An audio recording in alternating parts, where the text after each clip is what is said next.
మహబూబ్నగర్ జిల్లాలో మూడో విడత పంచాయతీ ఎన్నికల పోలింగ్ కొనసాగుతోంది. 27 మండలాల్లో 563 గ్రామ పంచాయతీలకు ఎన్నికల నోటిఫికేషన్ ఇవ్వగా 52 సర్పంచ్ స్థానాలు ఏకగ్రీవమయ్యాయి. నామినేషన్లు దాఖలు కాకపోవడంతో 7 గ్రామాలు ఎన్నికలకు దూరంగా ఉన్నాయి. మిగిలిన 504 పంచాయతీల్లో పోలింగ్ జరుగుతోంది. మరింత సమాచారం మా కరెస్పాండెంట్ శివకుమార్ అందిస్తారు.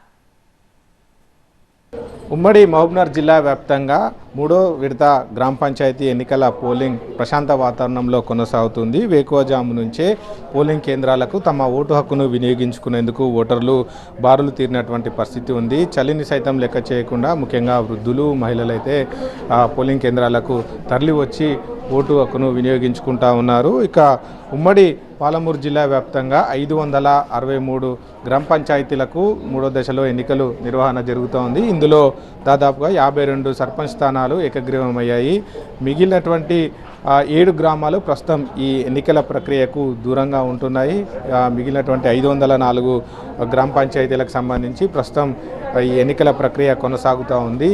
అమ్రాబాద్ మండలంలో ఉన్నటువంటి 7 గ్రామాలు ఇప్పటికే కల్ములోనిపల్లి, ప్రశాంత్ నగర్, కుమరోనిపల్లి, వంగురోనిపల్లి, బీకే లక్ష్మాపూర్ గ్రామాలు ఏజెన్సీ ప్రాంతాలు అంటే నల్లమల ప్రాంతంలో ఉన్నటువంటి షెడ్యూల్డ్ ట్రైబ్ ప్రాంతంలో ఉన్నాయి. అయితే అక్కడ ఎస్టీలకు సంబంధించినటువంటి ఒక్క ఓటరు కూడా లేకపోవడంతో నామినేషన్ల ప్రక్రియ జరగలేదు. దీంతో ఇక్కడ 5 గ్రామాల్లో ఎన్నికల ప్రక్రియ అనేది పూర్తిగా నిలిచిపోయింది. ఇక మరోవైపు చారగొండ మండలంలో ఉన్నటువంటి ఎర్రవల్లి గ్రామస్తులు ఇప్పటికే ఎన్నికలను బహిష్కరించారు. తమ ప్రాంతంలో ఉన్నటువంటి గోకారం రిజర్వాయర్ ముంపు తగ్గించాలంటూ వారు ఆందోళన బాటపట్టారు. ఈ క్రమంలో ఎన్నికలను బహిష్కరిస్తూ నిర్ణయం తీసుకున్నారు. ఆ గ్రామంలో కూడా ఎన్నికల సందడి వాతావరణం అయితే కనిపించడం లేదు. మరోవైపు జడ్చర్ల మండలంలో ఉన్నటువంటి శంకరాయపల్లిలో కూడా సర్పంచ్ స్థానం ఎస్టీకి రిజర్వ్ కావడంతో అక్కడ ఎస్టీ ఓటర్ లేకపోవడం, అక్కడ కూడా సర్పంచ్ స్థానంతో పాటుగా కొన్ని వార్డులకు ఎన్నికల ప్రక్రియ అనేది జరగడం లేదు. ఇక మిగిలినటువంటి ప్రాంతాల్లో మాత్రం ఉదయం 7 గంటల నుంచి కూడా ఈ ప్రక్రియ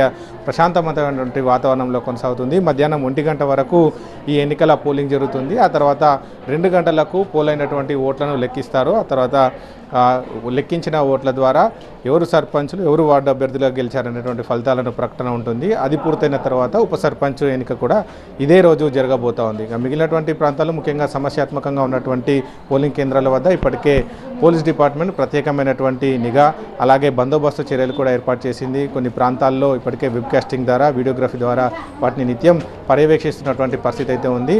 ముఖ్యంగా ఈ మూడో విడత కూడా ఎన్నికల ప్రక్రియను ప్రశాంత వాతావరణంలో ముగించేందుకు ఇటు అధికార యంత్రాంగం అయితే పూర్తిగా సర్వసన్నద్ధమైనటువంటి పరిస్థితి అయితే ఉంది. ఇక గెలిచిన తర్వాత కూడా ర్యాలీలు అలాగే సంబరాలు పైన ఇప్పటికే నిషేధం కూడా కొనసాగుతున్నటువంటి పరిస్థితి అయితే ఉంది. కెమెరా పర్సన్ అంజితో, శివకుమార్, TV9 మహబూబ్నగర్ జిల్లా నుంచి.